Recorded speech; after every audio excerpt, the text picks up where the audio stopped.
Hello, welcome to this video cast to subscribers to Callum Tune. We're off to a wonderful start. Just up oil back, or I've been back. Well, in lots of ways. Now, I didn't report it when it happened. I kind of... It were at loads. I'd already done something about this report, and I rant about that and wound me up. And I thought, well, I just want to enjoy the test match now. England lost, so I didn't enjoy it in the end. But that's another story. That's sport. Yeah. Remember when it happened at the Crucible? Remember me saying, I actually just started to do a video that night and just thought, I'll leave to do cut it back, I'll do a video, the whole world started making loose, and my face, I couldn't believe the thing. What shocked me, the thing decided to start recording. I remember saying, I wouldn't be surprised if they targeted loads at the Ashes. Not when they play Ireland, but when they play... Because it's really kind of it's the biggest thing in cricket, and Ashes cricket. And obviously the home of cricket, Ashes at low. It is bigger than a cricket world cup. Bit odd how the sport works, but then it's both got its uniqueness and its oddness, which is good. Was it before, wasn't it? Yeah. So everything perfect. Anyway, they got onto the field, didn't they? And these things are allowed to happen. Where was security? Do you know who did the most security work? England wicket-keeper batsman Johnny Bairstow. He got hold of one of the bloke. Clearly a narcissist. Clearly loved himself. Not loved himself in a spiritual point of way, but as Richard Grannon talks about the false self, you know, and he was getting it out what has been carried off. But I was thinking, they're going on cricket field. Now, I don't condone no violence, but I'm saying I don't condone it. But I'm saying I wouldn't want to mess with Johnny Bairstow. He's a tough Yorkshireman, he's stocky. You know, these cricketers are very strong blokes now. They go in the gym. You know, I think it's part of the awakening, just people working on the fitness in general, even in sport, because at one time, you look at tours of the night, got off track already, 1980s and 90s, both of them, and that, it were all about getting pissed up and having a good time, as well as playing cricket. Which is probably why Beefy's career, we can tell.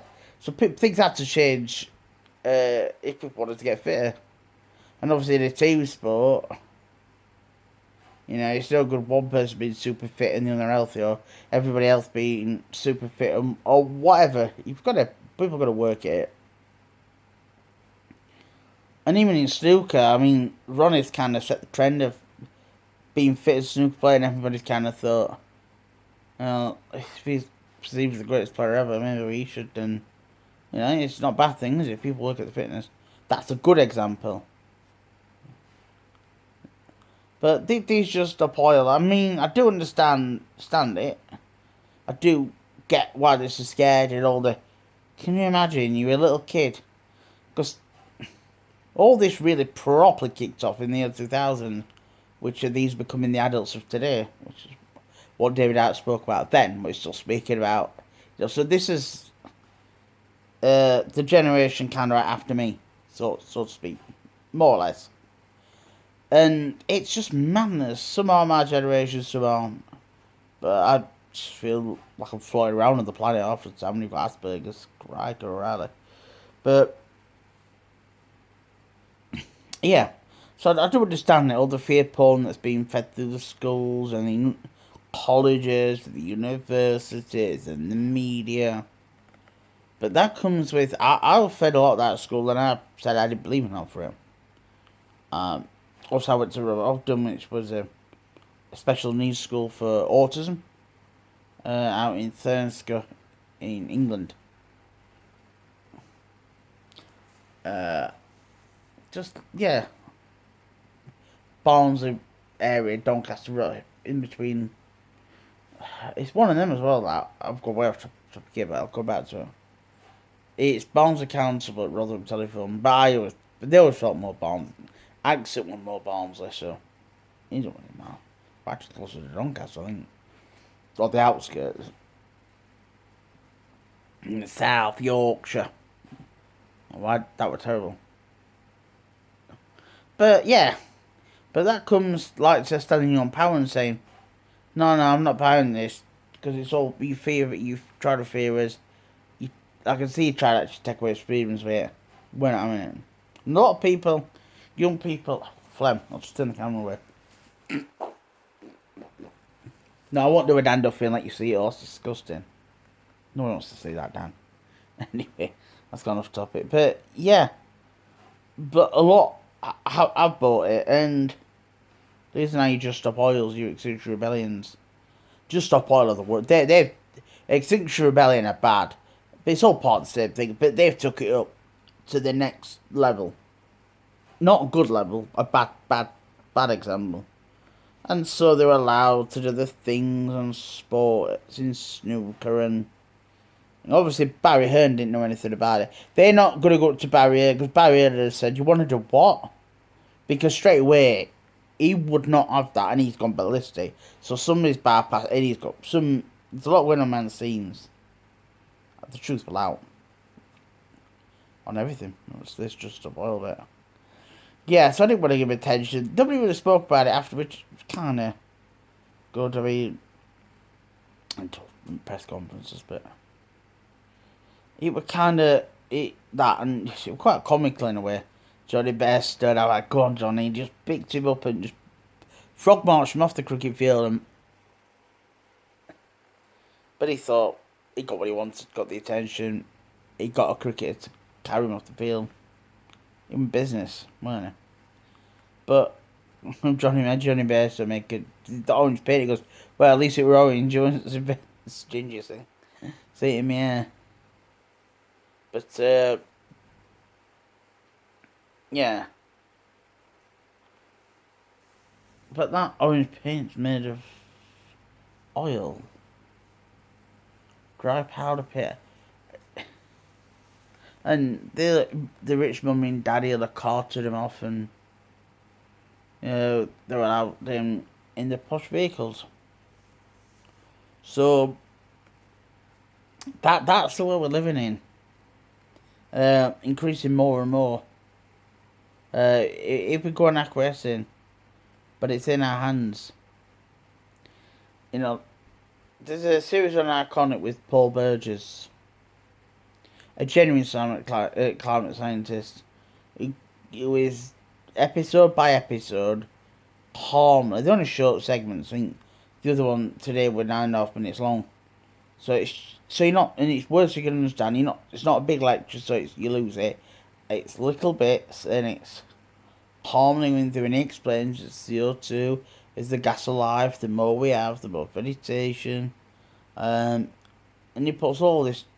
And we'll be doing through the series, like David Icke's done, putting it all to bed. It doesn't use fancy language, not the Met Office use. It's just to show off, like, well, we're better with the Met Office. Yeah, okay. And that leads me on to another thing. The Met Office have declared that it's the hottest June on record. The number of times I hear unreckon, because they love that magical eye bar. Oh God, gotta get higher. Oh, and it's like this mass hysteria, which is what it is. It's hysterical, and they're quite passive aggressive. Like, yeah, we said 70, it's beat 70. Well, do you know what? I mentioned before what they've been doing. So they've been lowering. They've gone back. Even if they have got it accurate, it's still nothing to worry about. But if it's already been recorded in 1976, the temperatures that happened during that year and that summer, I don't see how you can go back nearly 50 years later and say, have they got it wrong? Oh, it's because of this, because of that, because of the... Well, what I want to do, or what I'd love to be able to do, obviously I need the money to get the bloody technologies. I have the technology in my flat from the 1800s, so say, have something there from the 90s, and have something there, and see, for example, if it all measures accurately, you know? And if all the temperatures measure accurately, then they're accurate. You know, because measuring temperature, it probably is. The Victorians were quite a great bunch. It's different. I think digital readers are more inaccurate. If you look at the analog, it more or less syncs with it. The digital one has to sort of like a lag on it. I mean, how can you trust it half the time? The digital stuff. It might be used to read, it's 28.2 degrees, but all the is accurate. All I'm saying, all the is accurate is the mercury. Yeah, we use the mercury. This happened, but that isn't accurate because of this and this is blah blah blah. This is blah blah blah blah. That's how they go off. What other metaphysics are saying is, we don't care about what your lived experiences are. We don't care if you say we're hotter. You're wrong. We're right. You're all gonna die because the planet's getting hotter. Wow. And how's that gonna help just stop oil up their protest? You're just creating a mass hysteria. What are you doing, Met Office? I bumped into somebody, just a woman going to the co-op yesterday morning. I was just I've been noticed you on record, I don't believe. It's just, no, they don't know what they're doing. Well, one level, but it's all rubbish. It's been a nice, pleasant too, but I don't think it's been, don't they say it has, but I generally don't trust them. I'm not saying they are, but I think they're manipulating even statistics from 5 years, because when we had that 5 years ago, it were, we thought the 76, then they're saying it's not. And then we've had the August is 95, it's been hot in 95, no it hasn't. We've had the hottest August, we've had the hottest July record, hotter than, and it's just, it's a lot of rubbish. And when did they start keeping these records that they're on about? Well, some of them in 1988. As David Ice pointed out, just as you put out the Little Ice Age. That was by the Christmas cards with Thames to ice fairs on Thames. Probably wouldn't do it as health and safety if that ever happened. Well, you know, people made use of the space. Yeah, the Thames used to freeze over. It's hard to believe, isn't it? The Thames freezing over. And that way there's actually more of a risk to life. Nothing grows, there's no vegetation, there's nothing. The CO2 doesn't affect temperatures. The lag time, the oceans have to warm up before.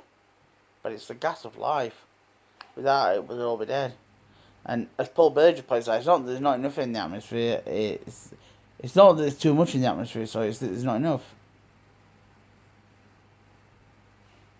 But he obviously recording our Iconic Studios, he had a measuring device, and we breathe out carbon dioxide at 8 points. Gets this as it's 8 sort of parts per million in here. But not to worry about it, it's just natural, we breathe. If we stop breathing, we would be dead. Oh yeah, that's what you want, isn't it? The global cult, the demonics. Gotcha. But no, it's nothing to worry about, all this. And all this on record, there's another element to it. Well, if it is genuine, but if you start taking temperature recordings after the Little Ice Age, then eventually that is going to be on record. It's the coldest genuine record. It's the hottest giant record. It's the coldest. It's the hottest. It's always on. It's always on record. It's all on record because it's on recorded. But it's funny that they've gone back in time and they've just tweaked so they can say, you see, it's a point degree and we're all going to die now. Actually, it's actually better for us that way. Obviously, you don't want to do it as a balance. And I always say, like, probably not too cold. Room temperature weather, like 18 to 22, well, up to mid-20s. Even to 30, obviously, it starts to get to 35, 40, yeah. But the more people die from cold area than extreme heat. But I've just sat outside for 10 minutes today. It's freezing cold again. It was freezing yesterday. Because we're getting that wind is direct from westerlies. Now we're northern weather with Harper chemtrails, seemed to that. But also cycles of the sun. If they did if they didn't manipulate the weather, you've got the cycles of the sun that cause all these things, as Paul Bear just talks about. There's a lot of things like the planet and the Saturn matrix, the Earth. I've gone into that one before. I'm not going into that one today because we're going on forever. But tired this morning, didn't sleep great last night. Actually, my mattress has gone. I bought a new mattress. Should be here this week. Crikey. Gone for a memory foam. They don't work for everybody. I once slept on one on the Isle of Wight on holiday and it was comfy. So, only £60 as well. Yeah, it's off Amazon. Thanks. There was nowhere to bleach. The place is just, yeah. Me organising myself and just going public and doing all that. It's just. Anyway, going off topic. Yeah, it's about that. Yeah, so that's what's creating all this fear, this and then just stop oil, like you get people frightened of death and they think there is the identify the body, and you tell them because of the climate it's everybody else's fault and we're all gonna die because it's getting hotter. They're making it sound like it's a fire that's out of control. Like it's just getting hotter each year. Oh my god, the average to 21, 25 to the oh my in the 2050s so that so the 40s. What?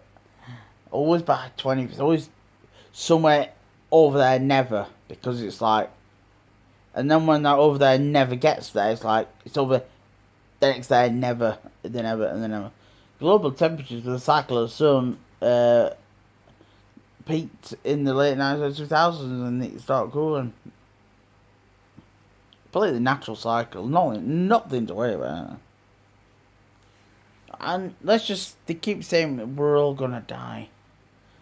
They said that in the pandemic, because they say it was global warming, but we're all still here.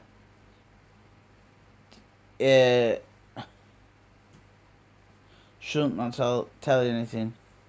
You know, it's like, if it's hot weather and take your even if you're fit, young and healthy, you're gonna die in this weather. But like I've said, if you keep, you don't even need to eat that much in the hot weather. As long as you keep hydrated with water, or you're laughing. Unless you've got some underlying health issue, but generally. Because I say, cold, even that way, if you're fit and strong,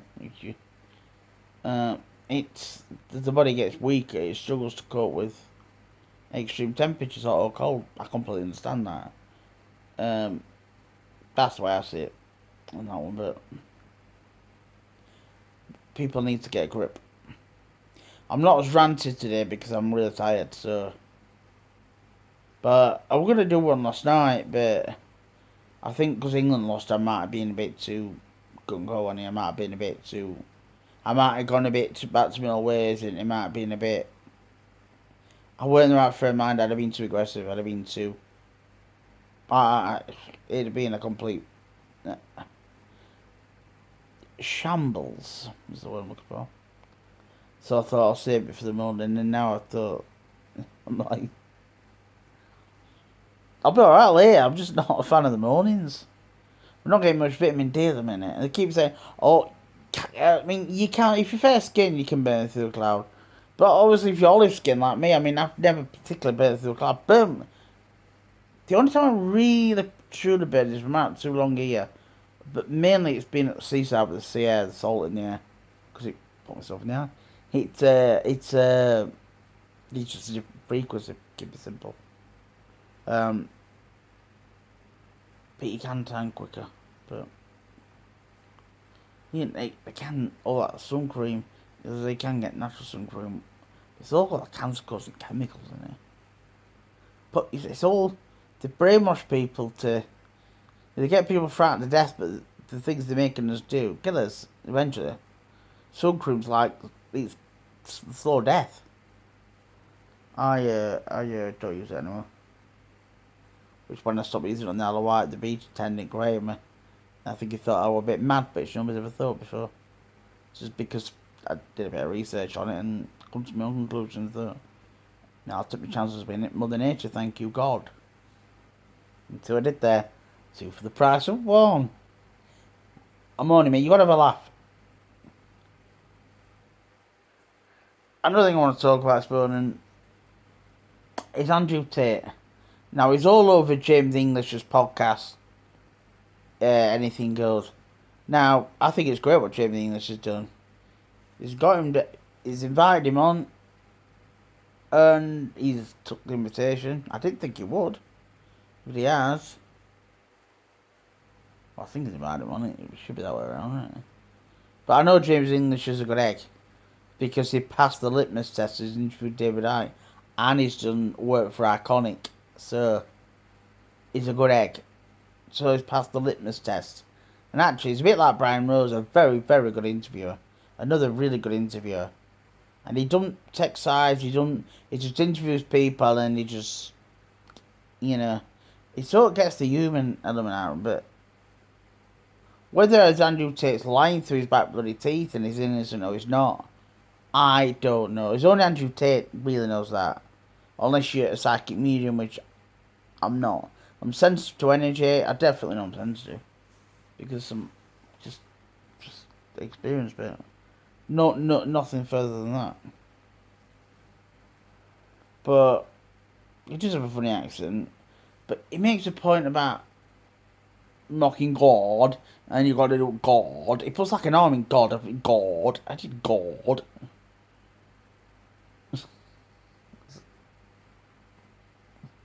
But the thing is, if we're all part of the same consciousness, same energy, you think you should have God on a pedestal.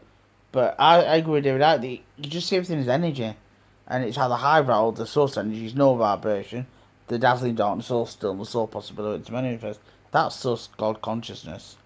And it don't bother with you. It likes to have a lap of leather banter because it's a loving energy. It's an upbeat energy. It's not, damn. Because what's that? God fearing. The fear of God. Put the fear of God into you. Or Muhammad. Or that's Jesus, isn't it? Well, we're going to get lynched for that. They have one in the New Age, Sananda, something like that. Fucking hellfire. Jesus, we started. Now we started. And, yeah, I don't know what to make of it. I think he uses a lot of buzzwords. There's a lot of stuff I agree on, there's a lot I don't. He's into bling and fast cars, but as Jamie Hank's been pointing out on his podcast,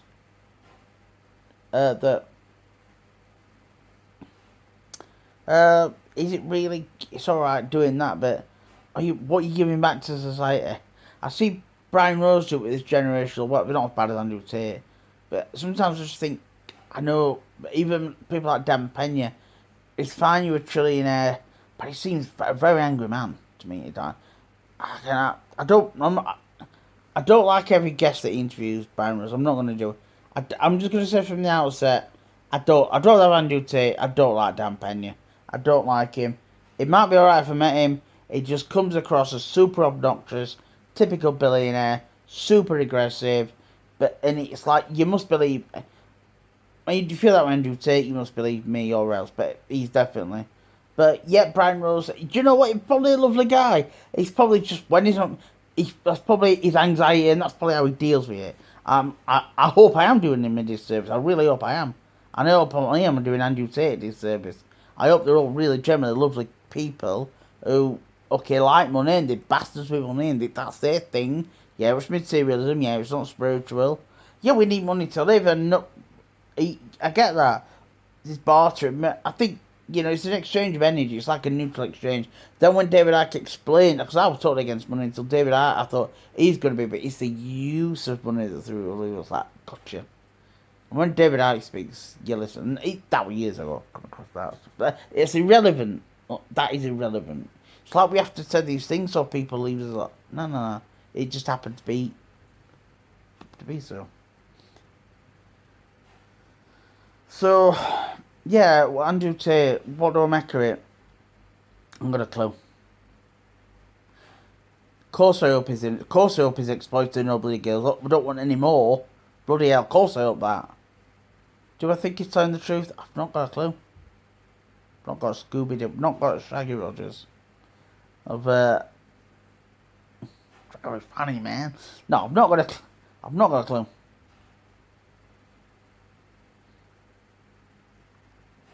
I mean, if he wants to be, because he's way into being a Muslim, because everybody's confused because it's the only one that makes sense. But they're all a trap, and they're all kind of part of this. Well, they're all one of the same thing. If you look into it properly.